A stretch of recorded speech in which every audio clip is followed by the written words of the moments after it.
Welcome back to Stepping Into Your Leadership. I'm your host, Christine Courtney, and I'm excited to have my pal here in the studio with me today. Hey, Greg, it's Greg Shamie. Greg Shamie, Courtney, nice to see you. I'm having Greg back because not only did he have the most listened to episode ever in their first 100 episodes. And when we looked back and we're like, what is that episode about? And why are so many people listening? And there were two of them. One was way back in the very beginning. I think it was in the very beginning of 2024. Maybe the end of 2023. It was our 9th episode ever. It was called Mastering Presentation Skills. And then we did a follow-up to that because that was so popular. In late November, like around Thanksgiving time, it came out of 2024, which was Mastering Dynamic Presentations, Action Tips for Any Setting. And again, it is a topic that comes back and back and back because people need more of it. And we're seeing that, right? In the age of AI, human connection is becoming even more important and more important for folks to master. So let me give you a proper little introduction, Mr. Shamie. So in the past, when we've talked about building engagement presentations, right? We talked in the last one about your hook, your story, your visual vitality. If you did not listen to those and you're listening to this for the first time, it is worth going back to those two episodes, number 9. We'll put maybe Tatiana in the show notes can put a little playlist for you in there. But that episode really resonated. But today we're talking about something different, right? But here's the truth. You can have the best content in the world. Most you can see today is AI driven, but you're going to lose the room, right? Because at some point, it's not about what you built or what the content is. It's about how you bring it to life. And so we're going to be talking about delivery today, presence, energy, connection, and what it takes to really move a room, whether that's move a sale, whether that's move to tears, whether that's move to action. How do you move? And you're always, by the way, trying to influence or move somebody. So I'm joined today with Greg Shamie. Greg is a communications and presentation expert who works with leaders, teams, and organizations to elevate how they show up, speak up, and connect with impact. He's known for helping people move beyond just delivering information to actually commanding a room with clarity, confidence, and presence. Greg's work focuses on the practical side of communication, how you use your voice, your body, your energy to create real connection and influence. I am so proud to have worked with him for decades. What? Decades now. We look so young and youthful, but we've worked together we were babies. He is the Senior Director of People Development here at Leadership Development Partners, more than 20 years helping leaders and teams connect performance to purpose. He is an internationally recognized facilitator and keynote speaker, leading hundreds, thousands of workshops over time on topics like emotional intelligence, perseverance, leadership, and for this today, most importantly, delivering dynamic presentations. He has worked with companies like PwC, Naveen, Tradeweb, Brooklyn Brewery, New York City Department of Education, Mount Sinai, and the list goes on and on and on. What makes Greg's work approach especially unique is his background as a professional actor combined with his master's in educational theater from NYU. He brings a powerful blend of performance, presence, and practical leadership into every room he works in. And everybody knows the Shamster, the ShamWow, the Shamie. My friend, Greg, welcome to the show. What a big introduction. My goodness, I was not expecting that. Please email it to me after. I'd like to have that bio. Thank you. It is a pleasure. I owed you that little piece of love today, for sure. So let's just jump in right here because you are, I think, a master at this.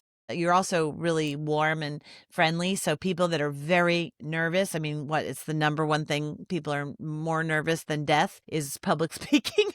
So if you're going to be nervous like that, you want Greg Shamie in there. If I'm nervous about a speech, I want to run it by Greg because by the end, I always feel better and very supported. And so that's another thing that he brings to a team. So Greg, I want to start here because I think this is where everything begins. When you watch someone present, right?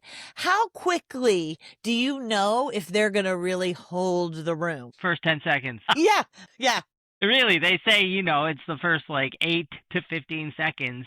is so important. I think we probably mentioned this in one of the past episodes, but it really is that opening energy, that opening moment is so important. And, what are we actually thinking as audience members? Is this person prepared? Are they going to be able to do this? And is it going to be engaging and interesting, or am I going to just be completely bored? And so the judge is out. The judge is out strong, and the judge is looking to see what is happening to you, which, it's already high intensity to be in the spotlight. And now people are basically judging your first 15 seconds to see whether you're going to win or lose. So it's Yeah. even more pressure. And what do you think when you break it down? What are you actually seeing or feeling in those first few moments? Like, what makes you know, okay, I can relax. This person's going to be worth my time or worth my energy of sitting here, or they've got this. Like, what do you think you're actually seeing? Because I think those are sometimes intangible things that we say, but people don't really know how to translate that. Yeah, I mean, it's fascinating when you think about getting up into that spotlight and what happens to us. You mentioned nervousness, right?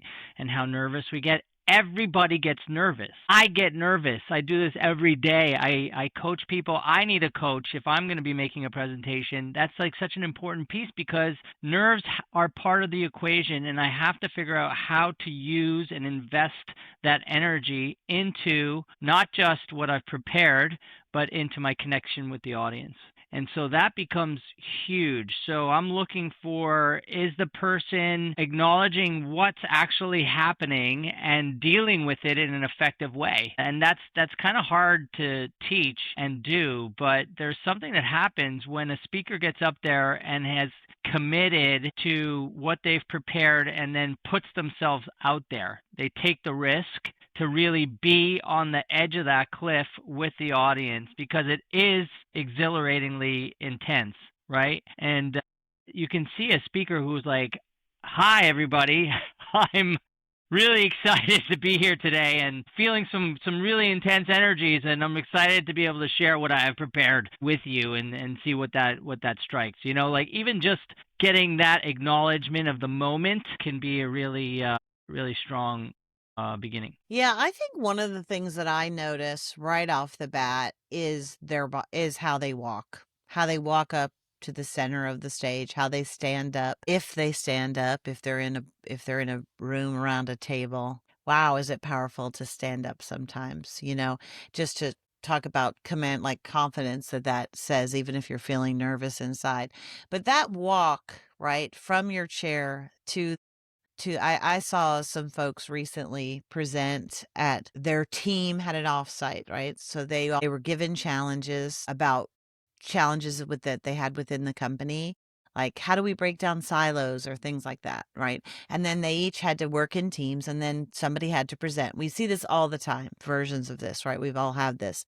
And then somebody says, "Oh, I'll present." And then that person gets up there with their chart paper and goes through the things, right? And what is everybody looking at? The chart paper with scribbled versions of things. And it was so fascinating to see the people that walk up there that really feel like are looking at the audience, looking at their teammates going, "Hey," like, or "I'm nervous. God, this is nerve wracking," or whatever, just acknowledging the moment, being more relaxed themselves. And I guarantee you, none of those folks did what you, Greg Shamie, always make people do, which is warm up their bodies and their voices so that they get some of those jitters physically out of their body. And it is incredible to me that we know this over and over and over again, that is a huge differentiator in terms of getting nerves out, yet nobody will do it. And I know it can be embarrassing to like do, flutter your lips and jump up and down in front of everyone, but go to the bathroom in a stall and do it, or just somehow shake your shoulders out or shake it out or something, because I can tell right away if they're real nervous, they tense up, you look terrible, your voice sounds tight. It's really, we've all done it, It's but it's very, really hard. very, it happens to most of us. It happens to everybody, actually. And so you have to have tools to release the tension. That's what it is. It's tension that it's shutting me down when I get into that spotlight. And so I have to have tools to like you said, breathing is the centerpiece of my whole physical being, my whole being, right? So I have to be able to breathe deep, because what happens when we get nervous is it comes up high, and then like you said, it chokes off the voice. So being able to communicate our ideas, have an instrument that can communicate the ideas clearly, is absolutely essential, and we have to have those tools. And just thinking of them, I'm thinking of breathing. I'm thinking, like you said, fluttering the lips, just going, just even that, ma, just getting the vibrations of the sound going, and practicing that can warm up the instrument so that when I step out into a more intense situation, that spotlight, I feel free. I feel free. I need to be able to feel free in that spotlight and I wrote down 3 words: committed, authentic, and connected. Those are the 3 words that I'm going for. The commitment is to my preparation. Then the authenticity is being able to be me up there. And that doesn't mean you being Greg Shamie, because you can't match my energy, right? I can't match your energy. You need to bring your authentic, best self to the spotlight, right? And then connection is what most people forget, because they're so connected to their content, they forget the audience.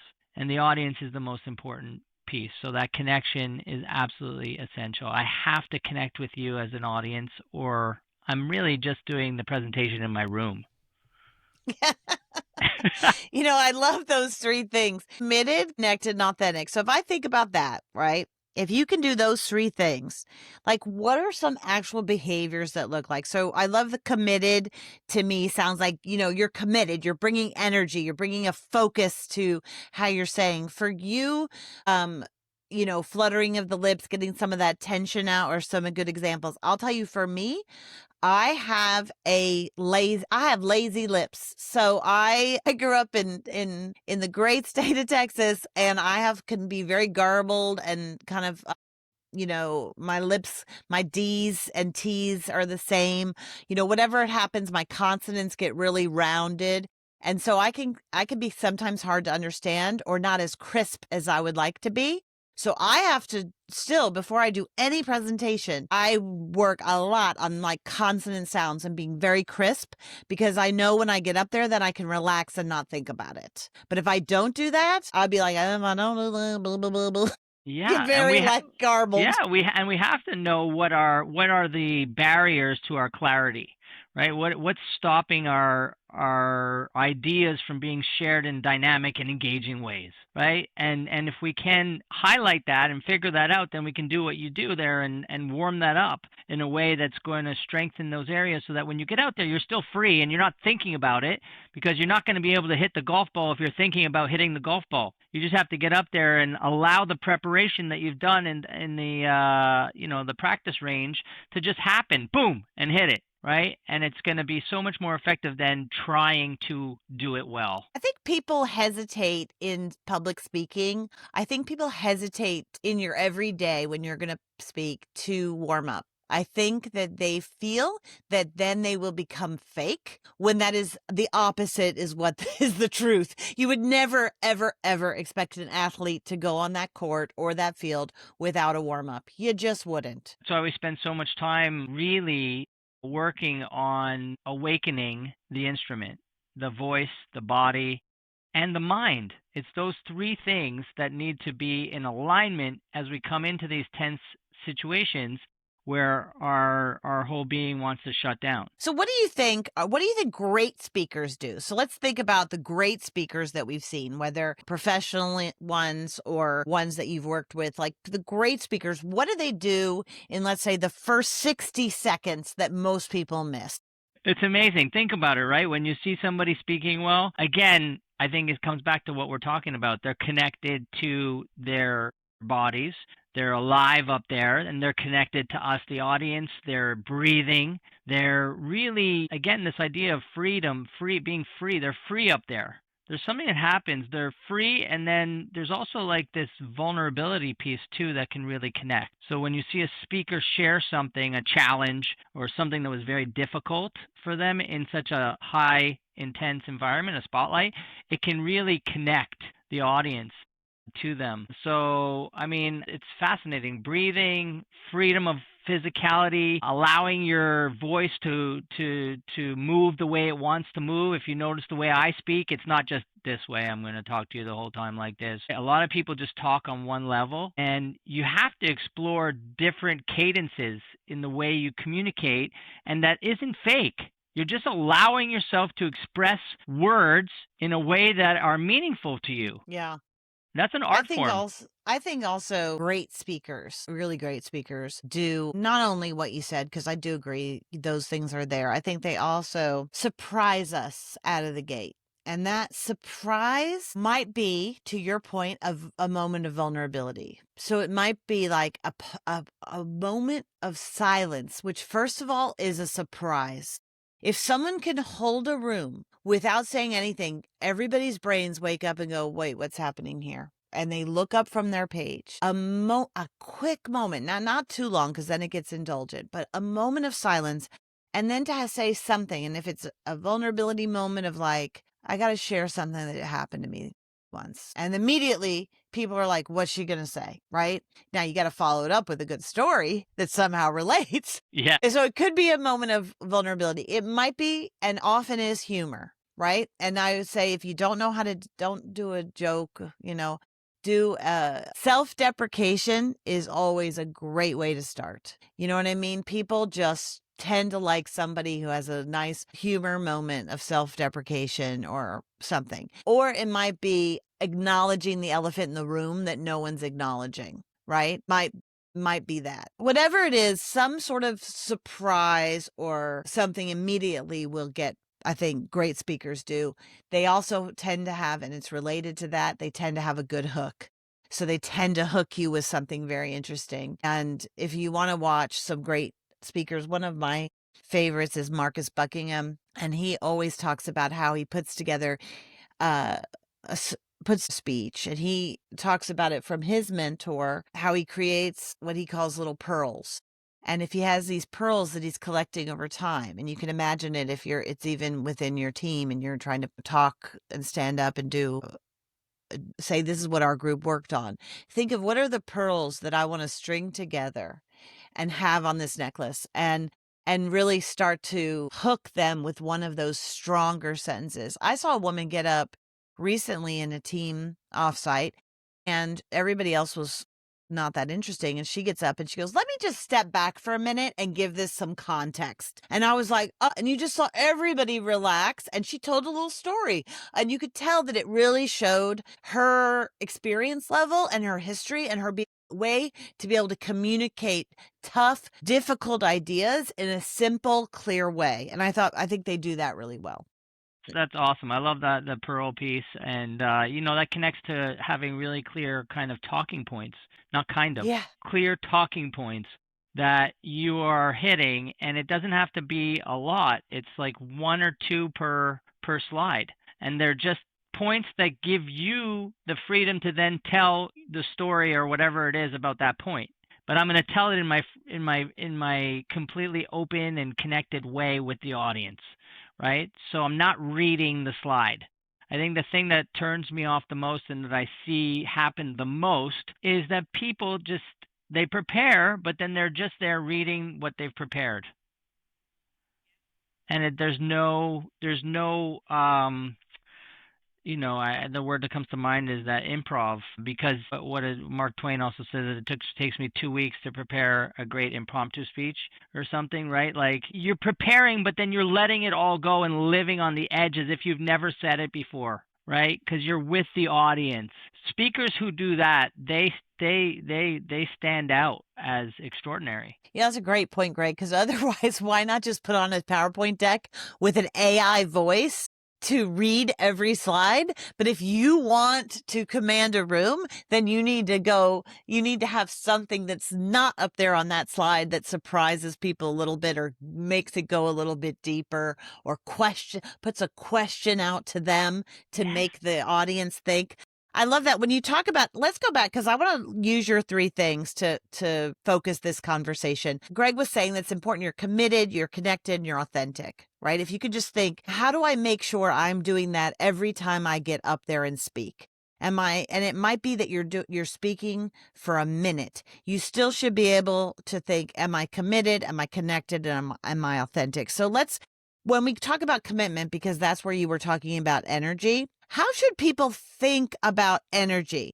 Especially if it doesn't feel natural to them. Like, is there anything that you can help them think, like, how do I self-assess my energy? How do I, because most of the time, let's face it, it's about turning the volume up. It's not, I mean, and I don't mean really how loud they speak. I just mean we're not usually telling people's energy to go lower. Right, right. Like bring it back. We're not really saying bring Yeah, it back. We're trying to bring them out more, right? When we're coaching, yeah, we're definitely trying to, and most of the time, we're trying to bring people out. So it is about stretching. It is about stretching beyond what feels natural. So we'll do activities or exercises that will get you to step out of your comfort zone because you have to be uncomfortable up there. Like it's so important. Step out of that comfort zone because it is uncomfortable to get up and speak in front of people. So you have to be able to stretch the muscles that allow you to feel confident, right? In that zone. So that's why we do weird things like mwah mwah mwah la la la la me na na na na just to warm up the voice, but it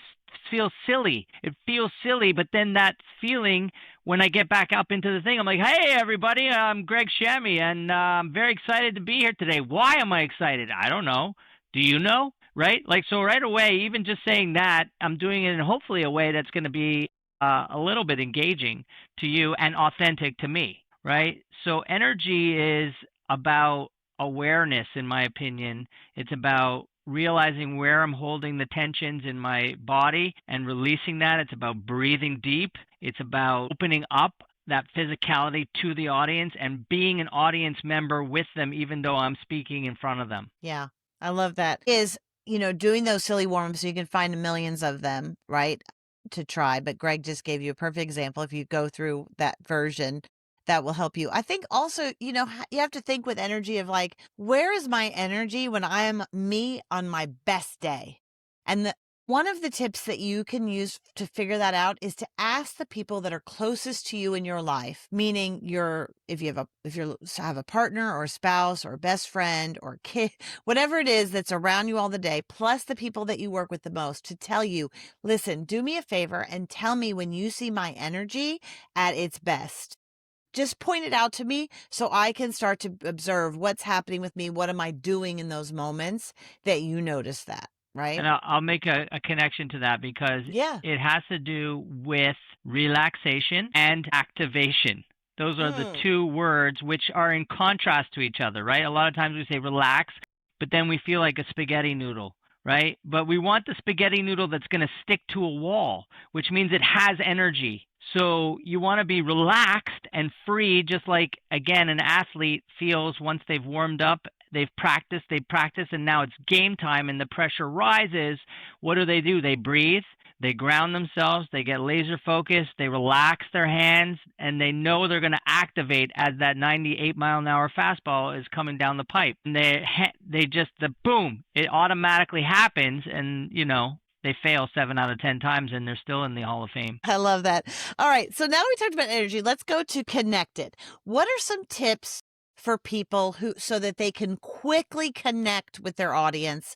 What would be some tips that you would say people could try? Well, I'm always curious. I'm always curious about who the audience is, and I want to know as much about them as possible and what's interesting to them. So, audience awareness in terms of who they are, why are they here, and what do they want to get is very interesting to me. That's number one that goes through my head. Number two is I want to make some kind of connectivity as I enter the space.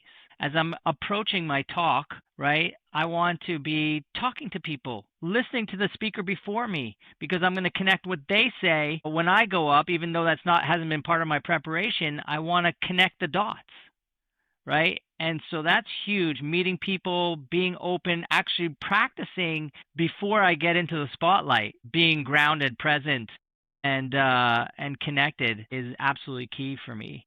And then when I get into the spotlight, I've done my visualization. I've seen the audience see me as something they want to support and love and uplift. Whether I bumble or make mistakes or drop the ball or what have you, feel like they're there for me and they want me to succeed. Like that visualization for me is huge and helps me ground myself. And then looking at them as I walk out, right? Yes. And smiling. There's something about smiling like authentically, like just allowing that smile to come up on me. Oh my God, I'm nervous. I can't believe I'm about to start to talk for 2,000 people. My God. And then it's like, hello, it's snowing outside. I can't believe it. Right. And then somehow I'm in it. Right. And I've begun. Right. The hardest thing sometimes is to begin because our brains are trying to be perfect, do what we've practiced out in front of exactly how we've practiced it, but it's actually letting go of that, being with the audience and trusting the work I've done is going to flow nicely, and that's what builds that piece. Yeah, I love that. A couple of tips that I can say that I've seen great speakers do in this area of staying connected is that one you mentioned, but I just want to add on like if you're and I'll say like if you're somebody who's going to speak on a stage, that's one thing. If you're going to speak on a stage, I would tell you, and if you're going to a crowd that you do not know, one of the best things you can do, and I've seen you do it, Greg, I've seen the best speakers do it, is they never just come in cold. They warm themselves up and relax themselves by connecting with their audience before they get on that stage. So whether it's welcoming them into the room, so as people are coming in, if I've seen you give people high fives as they come into the space so that before you go up on stage, they go, "Oh, that's the guy who gave me the high five." So immediately they like you. So it's very clever, right, to have that connection. Or it might be that you're having breakfast and it's a smaller, more intimate group. Then maybe you're just asking them like how their commute here was, or like who are they, and introducing them first so that you have a friend in that audience before you get up there. It also allows you to not physically, it also allows you to connect back to something that you heard from the group, because you will find out information of what's going on, what's the hot topic here right now, and then you will be able to bring it back to that. I saw somebody a very famous person do this recently. They came into the room and they're a little bit of a controversial figure politically. Okay. They came into the room. It was a small group they were speaking for, like 40 people, but very CEOs, senior leaders, so forth. The guy came in the room. People have a glass of wine. They're walking around. They immediately beeline to him beforehand to get upset with him about something politically. And I saw him do a masterful thing where he saw their name tag and saw her come in, saw the first thing like, "Hey, I want to ask you about this." So immediately, this is going to be maybe a little bit of conflict, right? So he looks at her name tag and goes, you wouldn't happen to be related to Jeremy, blah, blah, blah, blah, blah, let's say. And she went, "You mean Jeremy, my brother?" And then he was like, "Yeah." And she's like, "Yeah, what?" And then they go down this whole other path. Now, even if she said, "No, I don't know anything about," but why? It's like jujitsu, right? It is like speaker jujitsu, because now she is off the game of fighting with you and into like, you're interested in me and you notice my name. And so then when he got up there on that panel, he was able to bring back those conversations of like people that grew up like me in neighborhoods like so and so did and so and so did. And now you feel connected to that person, right? So I thought that was very clever. And I think the more you can figure out if you're in a room, how to make the connection. The other piece I would say, if you're in a very small room or it's with your team that you already know, the way you do it is everybody's going to, let's say it's often the format that everybody is going to, or a few people are going to present. If you're presenting and you're not first, you are the most active listener to everybody else. You are nodding your head. You are laughing along with them. If it's a joke, you are there for them, because trust me, they notice that. And when you're up there, they're there for you. If you're working on your speech and not paying any attention to them, they are not going to have your back when you're up there. Yeah, I mean that's huge. Enter the arena prepared and ready, and you've done your warm-ups, and just be with the people, and don't hide. Like a lot of times I find myself like, "Oh, I don't want to ruin the presentation because it's going to be a exciting revealing thing." But no, hey, look, we're all here. let's build connectivity, and then let's have an experience with my talk, which is going to hopefully be our talk. Yeah.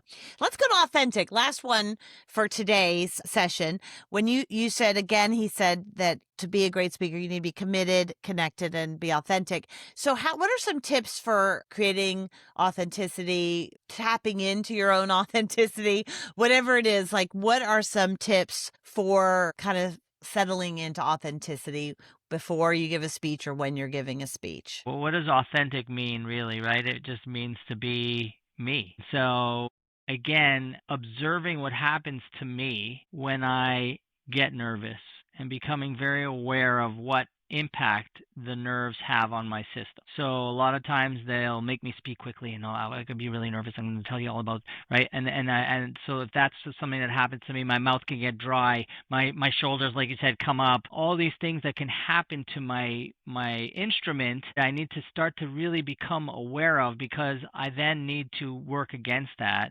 and make sure that I am not being pushed underwater. Again, it connects back to energy. It connects back to me being my best self in these intense arenas. And so it gives me the opportunity to go, okay, I feel like I'm underwater now. It's not going well. It's like, so what do I have to get myself out of that? And I guess what comes to mind there is my breath, my connectivity with the audience. It's the same, this is right, because that is going to help me be free, be authentic, be my best self, knowing that they want me to do well. Like, these things are the tips that really help me to step in front of any audience and have a great experience. Yeah, I agree. I think it's interesting. I think the reason authenticity becomes difficult is because of sometimes it can feel in direct conflict with the committed energy that you need. So when I have felt myself not settle into my authentic self as much, it's usually because of the nerves, like you said. And those nerves come out as a lot of energy. And so maybe I'm authentic to that. I mean, I'm authentic to, obviously we're all authentic, but it's coming across as either too just reading the words or pushing through an idea that is not where everybody is right now. I think one of the things that can help with authenticity that took a lot of time for me anyway is to acknowledge the truth of how you're feeling. So this isn't always appropriate, but sometimes it's appropriate to say, I'm a little bit nervous up here. Like, y'all are intimidating. Like, sometimes that's appropriate. Sometimes it's not. So you have to feel that out. Sometimes for me, one of the ways that I've been able to do it is if everybody's had like a high energizer in the room and there's a lot of energy, and I can tend to like rush through things. I sometimes need to take a moment to breathe. And so the only way I've been able to do that and again, this isn't appropriate for every room, is to have everybody do that with me. Like, hey guys, we're coming out. Can we all just take a couple breaths together? This will help me, but hopefully it'll help you too. Let's close our eyes if you can, or if you feel comfortable. Let's just take 3 minutes to take some deep breaths so I can just, settle down. And I've done that before, and that has really helped me to ground myself before I talk. And then I think the other thing is a tip for people would be is that things are going to happen that are mistakes. And we often think that these mistakes are the worst thing that happened to us, or, oh my God, I've really blown it, or I forgot this whole section, or I tripped on the way up here, and you think it's the worst thing. And then it ultimately ends up being the thing that makes you a star because people think it was so fun how you handled that or whatever. I had a guy recently in an offsite get up there, and they were, they had the flip chart paper up there with his things, and he went, and every other person had done this, read the things that were on the flip chart and then tear the flip chart paper off to get to the paper that was underneath, right? But for some reason, when he went to pull the flip chart paper, it wouldn't pull off, and it took him like 5 pulls, and it was so funny that eventually because we're all like, oh God, like this is so awkward. And then eventually he's like, oh my God, I'm dying up here. Somebody help me. And then somebody jumped up and helped him pull off the paper, and it made it obviously look like he was so weak that he couldn't even pull a piece of paper. But he was like, I could tell that this is going to dominate how I'm known in this company. but people were laughing and it just released that energy so much that I said to him, I said, this is the best moment of the day so far was that Yeah. moment, and you will not be forgotten. But he, of course, at the time, all he wanted to do was be forgotten. Like, Oh this my is, gosh. I feel like I ruined it all. And I'm Yeah. like, oh no, what you'll find out later is that was the best moment. You have to let go of your perfectionist, because Yeah. if you're really if you've done the preparation and then you commit to stepping out there and living with the audience on that improv type of way, even though you have your content prepared, it's going to be an experience and mistakes are going to happen, and that's what's exciting. It's live. And so the show must go on. I'll never forget my wife, Stacy, who's a, very very good performer, Broadway performer, but she had just learned how to play the guitar. And this is like in the later part of our journeys, right? And so she learned the guitar and she had to play the guitar on stage, and she was really nervous about playing the guitar and singing this song just because the guitar was a new skill. And so the spotlight, the tension rises. She's out there and she's playing it, and as she's playing it, she's singing, she's playing, the microphone starts to sink, and I'm watching the microphone go from being perfect right there all the way down, and she's still playing, but she can't grab the microphone. She's out there by herself. She can't grab the microphone, so she goes down with it. So she starts going down with it, continuing to play and sing until she's on her knees, still doing it. And then someone comes out and like a tech person comes out and lifts the mic up. She gets up, still playing, still playing. And when she finishes, the tech person finishes, standing ovation. Everyone goes Amazing. nuts because she embraced what was happening and kept going, right? Mm-hmm. Which is fascinating. And then Yeah. And back it to became a bit. it became something that I won't Yeah. forget. Yeah. Audience members are. Do you remember that time that performed like the mic? Like, it's unbelievable. And those are all the moments that people remember, because it's not about what I'm telling you. It's about what you're feeling and the experience you have. So if you're speaking to someone, give them some kind of experience. Give them some kind of feeling, because that's going to impact them more than any content you're gonna talk about. And that's hard to do. But the other thing is, I need to have someone to run it by. And Mm. I'm a professional who does this all the time and helps people and coaches people. If I'm doing something, I need to run it for Christine and get her feedback, because I'm friggin' nervous and it's not good enough to just do it in my room. I need someone else's feedback always. I need a coach. I need someone pushing me, saying, this was great, this needs to be better. What happened to you there? Why isn't that beginning engaging? What happened to you here? Right? Like, it really transforms the speaking engagement. So if you're going to take one real kernel from this, is obviously practice, practice, practice. Get some feedback. Do it for someone that you trust that can give you some good feedback. Get that instrument ready and warmed up, and then get out there, commit, connect, and bring your best self. I love it. Thanks, Greg. This is such an important conversation, guys, because every leader presents, whether it's in a boardroom, a client call, a team meeting, the difference is not what you say, right? We didn't talk about content at all. That, it's important to get that good too, but it's mostly the difference we see is how you show up. So here's something to think about. What are you spending your time on? Are you spending the time on your slides, or are you spending the time also on your presence? We see most leaders spend a ton of time getting their slides perfect. They look beautiful, but hardly any time practicing, or like Greg said, running it by someone. But the best leaders, the ones who really stand out, they aren't just building presentations, they're creating experiences. So you can do that too. Remember Greg's 3 tips about looking at how am I doing in terms of commitment, connection, and authenticity. Greg Shamie, thank you so much for being here today and bringing some of your kernels of wisdom to folks. Yeah, what a pleasure. Thanks for having me, Christine. Thanks for spending time here on Stepping Into Your Leadership. I'd like to give a special shout out to our podcast producer, Richard Francisco.